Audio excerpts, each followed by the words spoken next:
안녕하세요. 리더십 전문가, 변화 디자이너 허유 박사입니다. 오늘은 인파워링 리더십에 대해 알아보겠습니다. 루즈벨트 대통령은 이런 말을 했습니다.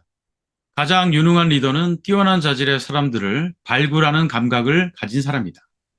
또한 사람들이 많은 일을 수행하고 있을 때 간섭하지 않는 충분한 자기절제력을 지닌 사람입니다. 이 말은 일을 시켰으면 믿고 맡기고 지켜보라는 뜻으로 해석할 수 있습니다. 임파워먼트를 실천하라는 얘기죠. 임파워먼트는 EM 플러스 파워먼트의 합성어입니다. 상대에게 파워를 준다는 의미이죠. 어떤 분들은 임파워먼트와 권한이임을 동일한 개념으로 알고 있는데, 권한이임은 임파워먼트를 실행하는 하나의 방법론이지 임파워먼트 그 자체와 같은 의미는 아닙니다. 그것은 임파워먼트의 파워의 의미를 정확히 이해하면 알 수 있습니다. 임파워먼트의 파워는 세 가지 뜻을 포함합니다. 하나는 권한입니다. 리더가 구성원에게 공식적인 권한을 부여하는 거죠. 다른 하나는 자기 효능감입니다. 구성원에게 자신에게 어떤 일이 주어졌을 때 그것을 충분히 해낼 수 있을 것이라는 스스로의 믿음과 자신감을 높여주는 것입니다. 마지막 하나는 에너지입니다. 구성원에게 활력을 불어넣는 것이죠.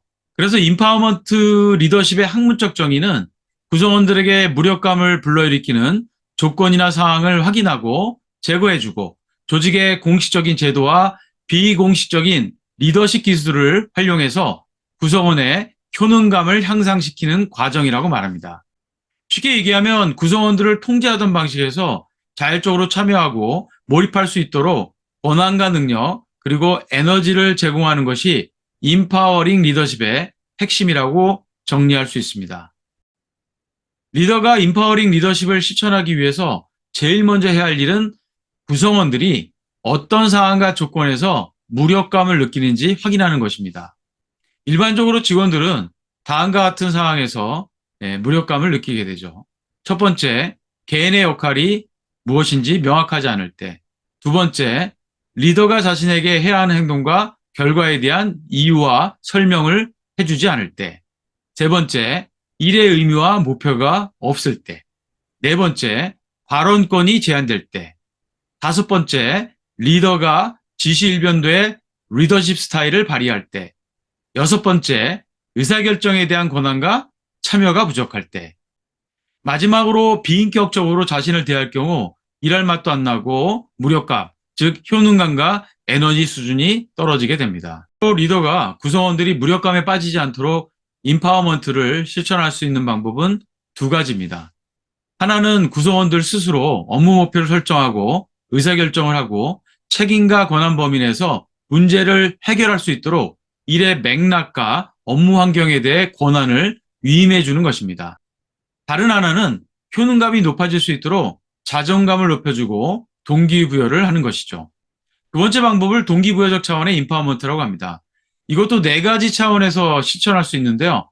첫째, 직원들에게 자신의 업무에 대해 중요성을 느끼도록 의미를 부여해주고, 둘째, 교육 기회를 제공하거나 더 높은 수준의 업무를 부여해서 능력을 개발시키고 자존감을 높여줍니다. 셋째, 리더가 갖고 있는 권한의 범위 내에서 직원들이 업무를 할 때 선택의 자율권을 제공하는 것입니다. 마지막으로 직원들이 업무를 실행할 때 더 높은 수준의 업무 결과를 만들어낼 수 있는 업무를 부여하는 것이죠. 이제 임파워링 리더십을 종합적으로 정리해서 말씀드리겠습니다. 리더가 직원들에게 임파워먼트를 실천할 수 있는 구체적인 방법은 다음에 다섯 가지 행동입니다. 첫째, 솔선수범입니다. 솔선수범은 리더가 구성원들에게 지시만 하는 것이 아니라 직접 모범을 보이고 구성원들이 리더의 행동을 보고 따라하게 하거나 스스로 하게 만드는 중요한 동인을 제공합니다. 둘째, 참여적 의사결정입니다. 조직 운영의 구성원들의 의견을 반영하고 권한을 부여하는 행위이기 때문에 자기 효능감을 높여주고 자신들이 낸 아이디어를 실천함으로써 더 높은 수준의 몰입을 이끌어낼 수 있습니다.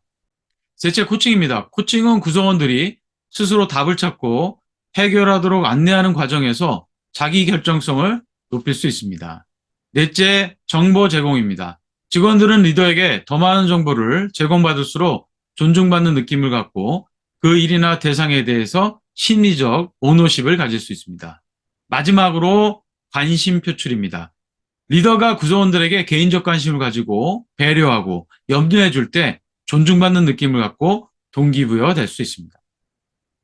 여러분, 이제 인파워링 리더십 확실히 아셨죠?